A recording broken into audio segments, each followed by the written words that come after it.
Welcome. In front of me is a Samsung Galaxy S23 Plus, and today I'll show you how you can enable and set up your Do Not Disturb mode. So to get started, let's pull down our notifications, extend the list, and find our toggle somewhere in here.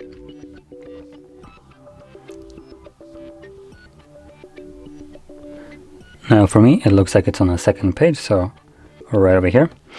And once you find your toggle, you can hold it first time around. This will quickly take you to the settings where you can customize how it actually functions.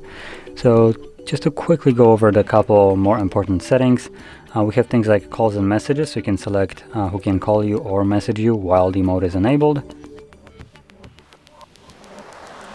Then we have schedule right over here. We have already one pre-made, which is the sleeping one, but you can add more. I just select days of the week that you want it to function during, and then start and end time, and that's it. Now if you're planning to use a schedule, just make sure it is toggled on in here, and that's all you would need to do. And last option that I consider a little bit important is for how long. This allows you to define what happens when you press on the toggle. By default it is set to be until I turn off, but you can select it for time specific. So you select right here how many hours, or ask every time, which will give us the first option every time we tap on the toggle from our notifications.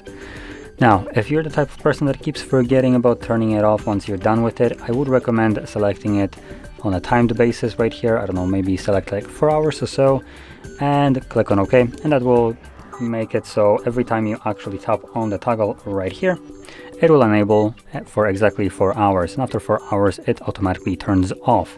So you don't need to remember about it.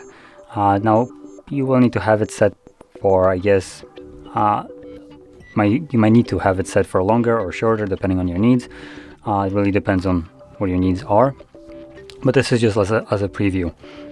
So yeah.